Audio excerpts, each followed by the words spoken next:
You live in the blue bubble of California, you don't get how much worse it could be for you in a red state right now. See, in California, like many blue states, our civil rights protections go further than the federal statute, whereas in many red states, a change in the federal policy immediately changes the rights for marginalized groups. When Roe was overturned in 2022, California enshrined reproductive rights in our Constitution at the same time that 12 red states banned abortion. Conversion therapy for minors is legal federally, so it can be used unless you live in California or one of the other 22 states that have an outright ban. And the Supreme Court made it illegal in 2020 to discriminate in employment for individuals based on either sexual orientation or gender identity. But in only 21 states is that codified into law for not only employment, but also housing and public accommodations. There's no federal law banning a gay panic defense, but 19 states and DC have banned it. Disability advocates rank Colorado, California, and Massachusetts among the 3 best places to live for people who live with disabilities, where Alabama, Alaska, and Mississippi are among the worst. I could keep going, but my point is that it's very easy to live in a blue bubble and forget that the rights that we enjoy here, independent of the federal government's decisions, are not things that people in red states can take for granted. The movement that calls itself MAGA has never been about greatness. It has never been about jobs, prosperity, or even the faintest whiff of liberty. Its defining characteristic is cruelty, deliberate, vindictive, and proudly displayed. The signature of Trump's revived presidency is not governance, but punishment. Punishment of immigrants, of minorities, of the poor, of the inconvenient. In this respect, MAGA is not a deviation from conservatism, but the inevitable fruit of authoritarian psychology, where domination of outsiders is more important than the well-being of the nation itself. The evidence of his second term is already damning.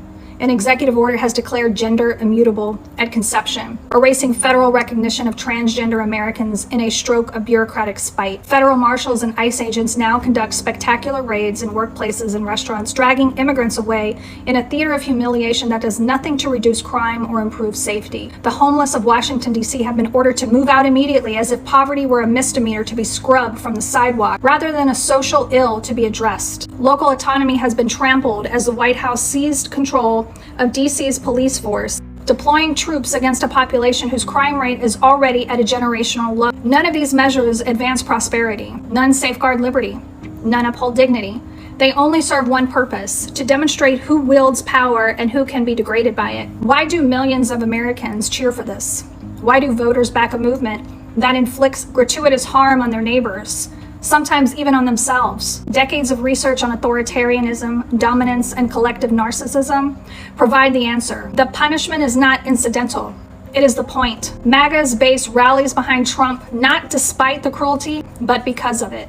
The infliction of pain on outgroups, whether immigrants, trans people, the poor, or woke elites, is felt as a restoration of order, a proof that their tribe still rules the land.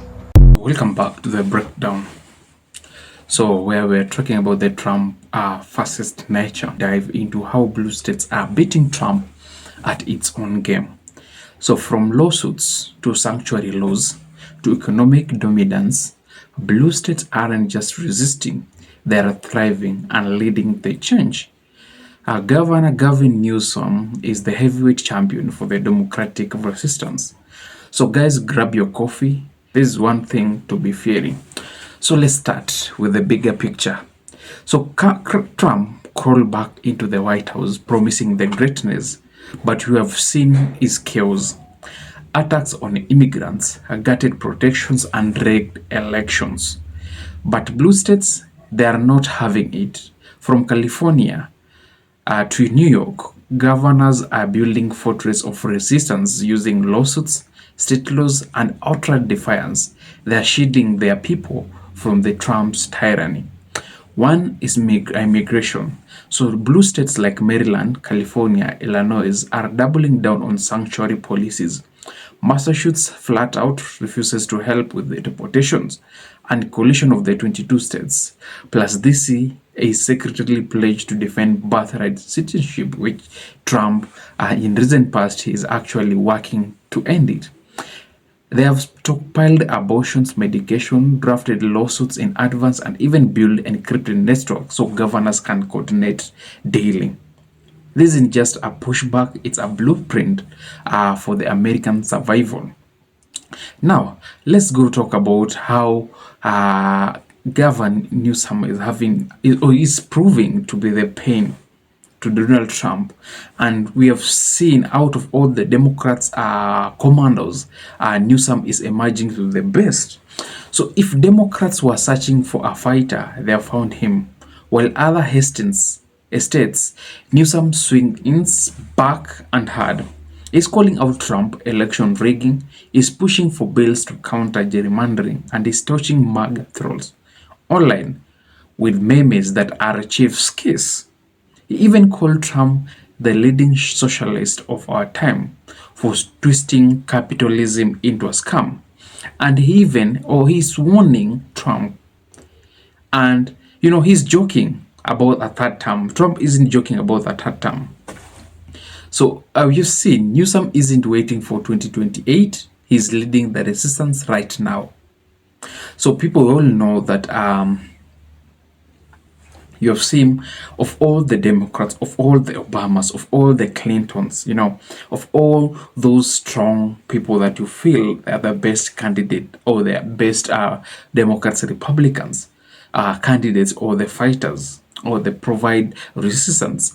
This Newsom has been one that is proving very difficult for Donald Trump to actually rule or promote his agendas or his American-like agendas. From 2018 to 2022, individuals and organizations from blue state contributed nearly to 60% of all federal taxes receipts,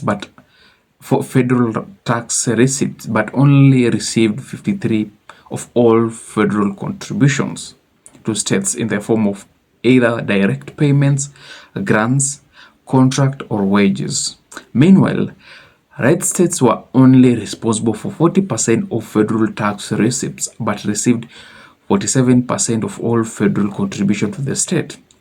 A 70% differential that is in effect equates to more than $1 trillion US dollars transfer payment from blue state to red state, amounting to a 4,300 per capita compared to the instant where the respective fair share were paid. So the reason I've read this is I'm trying to prove the video that I've just shown is that the blue state, most of the blue states are the giver states, and most of the red states are the taker states. So the way the blue states are fighting, Donald Trump is having a hard time because these guys are the biggest contributor. Let's talk about California, the fourth largest economy in the world. So this city, it's the highest. Let's look like the states like Texas, the gerrymandering states, of which many of these senators have actually started regretting why they did vote for redistricting those states. Because it's coming to bite them. You've seen how Texas have always been proven to be pro-Trump. But this is a receiver state that actually, depends on other blue states to survive. And here's the real tea. Blue states are not just resisting, they are carrying the American. In 2025, blue state contributed $11.6 trillion to federal government. Red states, 10.3 trillion. That means blue state residents are funding red state handouts a very big time. Meanwhile, California powers tech, New York fuel finance, Massachusetts leads clean energy. Blue states top the list of GDP, healthcare, and education, while red state lags behind while lecturing America about real Americans. Without blue states, America stalls. So without red state, honestly, Americans will be better off. So here's the bottom line. Blue states are passing bold climate bills, protecting rights, and showing what real government or governance look like. And Newsom is the progressive gladiator leading the fight and resisting, and the resistance is alive. If you are in a blue state, thank you, lucky stars, and get involved, call your reps, push back against Project 2025, and let's turn into revolution.